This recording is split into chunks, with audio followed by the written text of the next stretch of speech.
Good morning, good afternoon. Carter Wilcoxon here, CEO and founder of CSI Financial Group.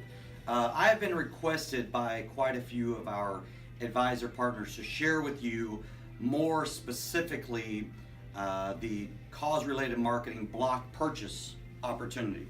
Now, as most of you know already, that we have our level one, which is where $400 is going to be donated for every transaction that takes place with that level one. But what I want to share with you today is what we've landed on, and I got on my whiteboard here written down so you can review this multiple times. You can call me or email me here at the office anytime you want to go further into the detail if you want, because I want to kind of sort of give you an overview today. I'll walk through it fairly quickly. I don't want to take up too much of your valuable time here on Monday. So what we have landed on is really what we feel the ideal way to leverage some donations, some major donors that are going to write a check to their organization, that their charitable cause that they're really closely connected to.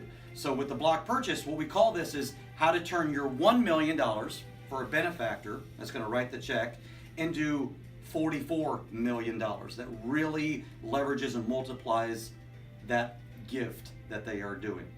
So what I have behind you here is what we're going to do with the block purchase from the top to the bottom is pretty simple. Benefactor writes the check for $1 million to the charity. So then what the charity is going to ultimately do is they're going to turn right back around and engage our services to be able to get that block purchase that's going to be donated to the charities.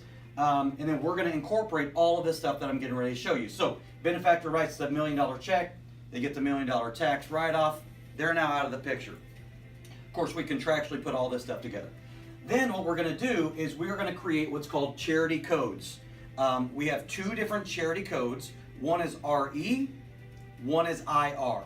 RE, obviously revocable, IR, irrevocable. So when we create these three different codes, it's going to make it really nice and simple for the end user when we implement through our educational fundraising platform to be able to give charitable allocations. Now, section 2, and this is really important, in the data entry page, section 2 is where all this starts. So section 2, we're going to make some assumptions here. So we take these 1,000 and we break them up into, we're going to do 100 in the RE, 450 in the IR, and 450 in this IR with different price points for the end user, okay?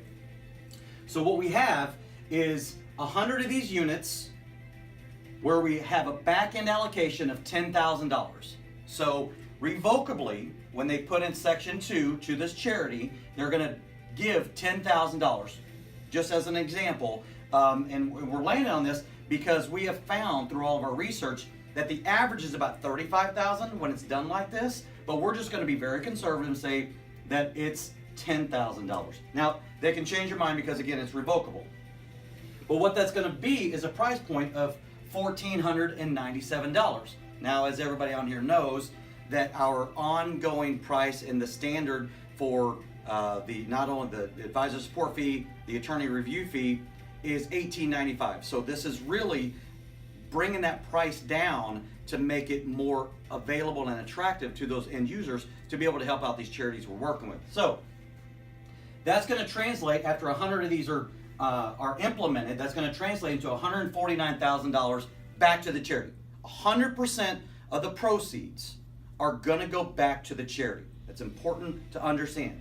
So the next we have two different IR codes. Now these are irrevocable, and we're going to again make an assumption that 450 are going to go into each one of these. Now this is an irrevocable allocation that's going to be carved out immediately from their estate upon demise of $25,000, and then that's going to be a price point of $997, which translates into $448,000. 100% of that goes to back to that charity upon implementation immediately. Then we're going to do another 450 units at $50,000. So obviously, the more that we're going to give on the back end, we're obviously going to decrease that price all the way down to $497. Now this includes the advisor is going to be helping with the funding. Our team going to put each client on this conveyor belt process that we have, and then the attorney review fee is also part of this. So it's all encompassing. So that's going to translate into $224,000. 100% of that goes back to the charity. So when these 1,000 units are completely done, and of course we're going to do our educational platform, fundraising platform, that's going to bring all the audience into learn about the estate planning and the necessity of it in the first place. So it's going to be really easy to get through these 1,000, no doubt about it. So that's going to translate into $821,000. But what's important is that these 10,000, this 25,000, this 50,000 turns into, for this charity code, $10 million. This one's $11.25 million, and this one's $22.5 million on the back end, which turns into $43 million. So when you add the $43 million to the $821,000, at some point in the future, this is what's going to happen. This is going to happen now. So when we get done processing this, over 82%, with the $43 million to come in on the backside for the charity, 82% is what the charity is going to get back when we implement these. So anyway, I know you may have some other questions, concerns, whatever the case may be. Please feel free, get back to me either through email, carter@csifg.com, or you can call our offices, 888-316-6040. Everybody have a wonderful Monday. If you're watching this a month from now, whatever day it is, have a great day, and we appreciate the partnership. Thank you.